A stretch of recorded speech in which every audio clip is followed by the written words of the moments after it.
right, this is my Travel Pro. Is it going to tip over?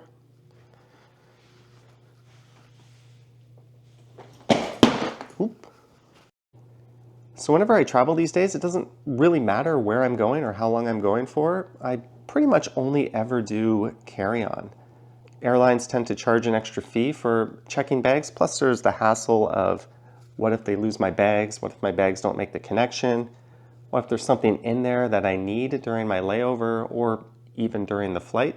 So just to avoid that hassle, plus when you get to the other side, you have to go to the bag carriage and wait for your bag to come down the carousel and hope someone else doesn't grab it. It's just a major pain in the butt. So I recommend traveling minimally and going as light as possible.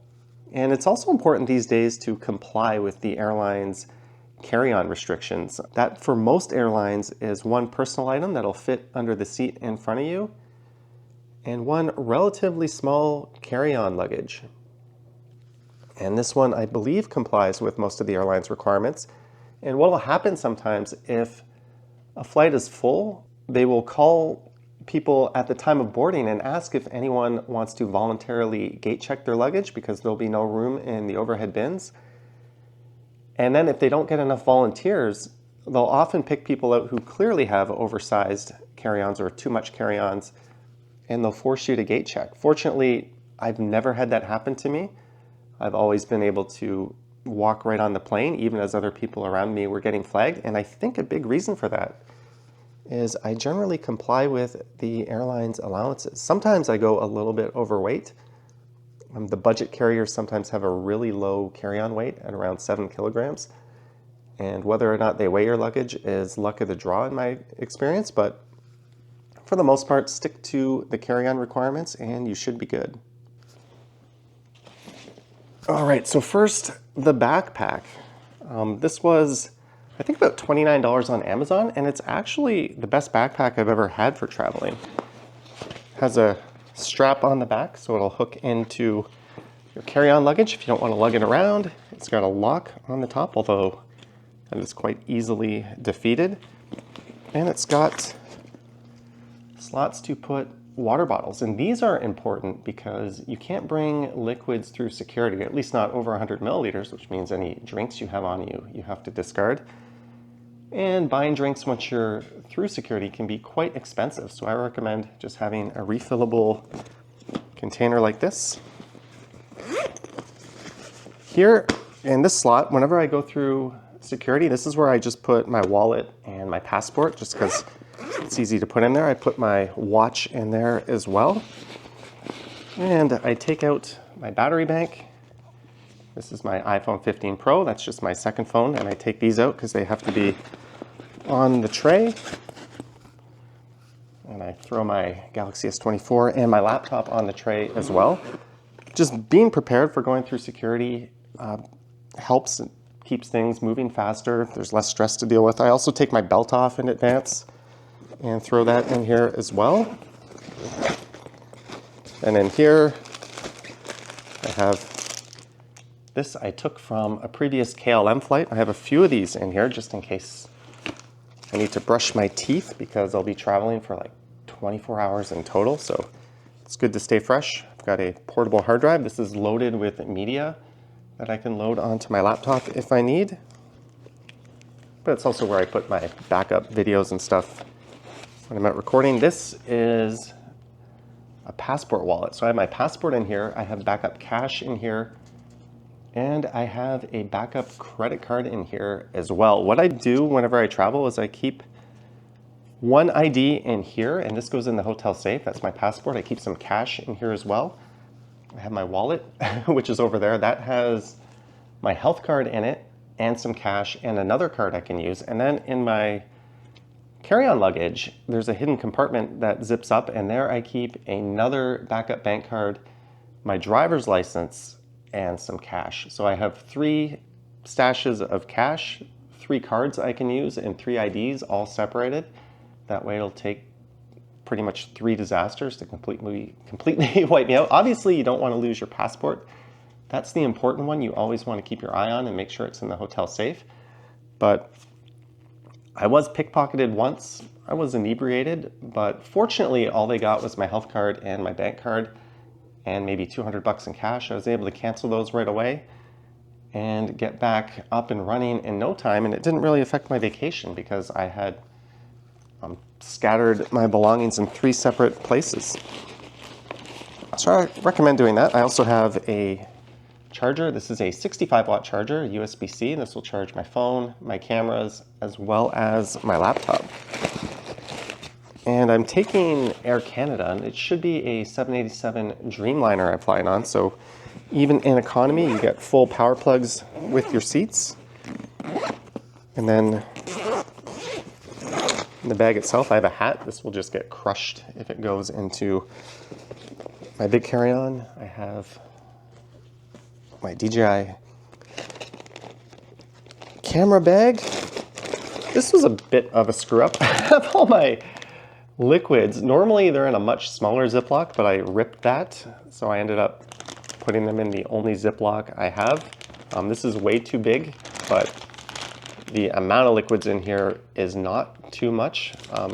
It's recommended that you put this on your carry-on, not on your carry-on, on the tray when you go through security. That way they can see it. Your bags are much less likely to be scanned. And in fact, most airports, they request that you take this out. So I'll be moving this to my carry-on once I'm through security, but I just keep it in my backpack so it's easier to get out.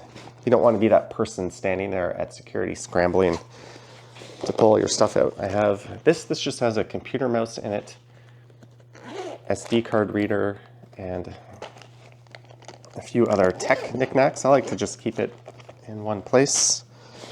I have some spare socks and underwear in there, which you don't need to see. Gum, chocolate bar, just for the flight. Some trail mix.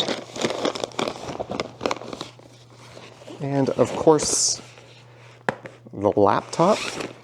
And then there's a few things zipped up in here. AirPods Pros, some backup. These are Sony LinkBuds S. They're also noise canceling wireless earphones. I have SD card reader, a USB-C to SD card port, just in case the person you're traveling with is a weirdo and has a MacBook and you want to share media. And I no longer need my keys to be on me, so I just keep them in here, zip them up, and when I'm back in Canada, I will re-access them. All right, let's check out the big carry-on. All right, Charlie, are you ready to check out the Travel Pro carry-on? No? You're confused? All right. Let's take a look at what I'm packing in that guy.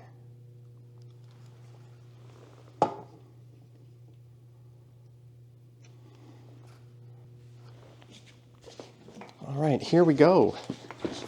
This has a built-in lock, several compartments. I just keep some Band-Aids in this one. This can also be a convenient place just to slide your passport in if you're going through security. I have just printouts of my boarding or my flight information and hotel confirmation, as well as a QR code so I can scan my eSIM when I get to the airport. I've got eSIMs lined up for my iPhone and my Galaxy S24, so I'm not going to have to get any SIM cards when I get there, which is kind of nice. I also still have a fair bit of cash left over from my last trip, so that is something else I'm not going to have to get right away, which is pretty nice. All right, let's get inside. Up here I just have, it's a bit messy, some random cables. I have Tylenol and Advil. Maybe I should have those in my backpack. A spare charging cable, a watch charger as well. This is just a, this was actually the amenity kit I got from when I flew Air Canada business class. I took a signature class flight from Toronto to Korea, and I quite liked this little carry-on case. So this has all my, I guess, dry toiletries, like my toothbrush, Q-tips. There's nail clippers in here, dental floss, deodorant, which may or may not be a liquid. Mine's a gel, but I put it in here anyways. Got sunglasses. I use plastic bags and I just roll everything up. So I've got socks and underwear in there. You don't really need to see that. I've got 4 t-shirts and 2 collared short sleeve shirts. Where I'm going is quite hot, so I don't really need more than that. A pair of shorts, a pair of swimming trunks, and 2 more pairs of shorts. I thought I only brought 2 shorts in my swimming trunks, but apparently I brought 3 shorts and my swimming trunks. I got a spare towel. Where I'm going, one of the places is an Airbnb, and it said we get 2 towels and there is house cleaning available, but you have to pay for it. And there is a washing machine at the Airbnb, but you never know. It's always good just to have a spare towel. Gimbal, just in case I end up streaming with the with one of my phones, but I'm bringing both of my Pocket 3 cameras, which I'm using to record this, so I'll probably be doing all my recording with that. A sound machine. This is pretty handy, especially if where you're staying is a bit noisy at night. This will help drown out the sounds and help you fall asleep.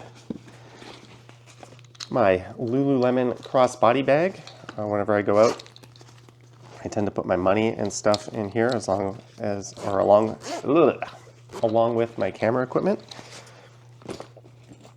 And my slides. These are my new Crocs slides. I think it's really important when you travel that you bring the right footwear. I'm only bringing a pair of shoes. They're my Vivo barefoot shoes. They're very light, they're very breathable. I can wear them all day, wear them anywhere, and I'm going to be trying these out. These will be doing pool duty, beach duty, and possibly logging a lot of steps throughout Thailand in. So we'll see how they hold up.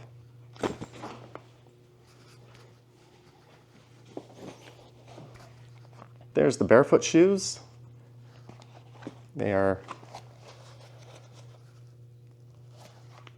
super flexible, really light. They're just the absolute perfect shoe for going to a hot climate. And also, sometimes flights can get really cold and sometimes you'll feel really hot. So I think it's important to have layers. So I'm not bringing a coat with me. I'm just gonna take a cab or a lift right to the airport, but I've got this sweater for being on the plane and a long sleeve t-shirt. I'm wearing pants. But when I get to Vancouver, I'll probably slip into a pair of shorts, a short sleeve t-shirt, and then I'll have the sweater coming on and off. That if I'm cold, I'll put this on. If I'm hot, I'll take it off.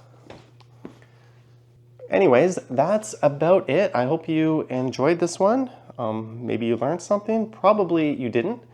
But let me know your thoughts and comments if you have any tips or tricks to add, or if you like to do things a little differently. Maybe you're a big advocate for checking a bag. I don't really know. I did hear one little hack. If you want to check a bag, but you don't want to pay for checked bags, you can just bring the carry-on, maybe get away with one that's a little too large, and then when they ask for people to gate check, you can voluntarily gate check your bag, and then you don't have to pay for checking a bag.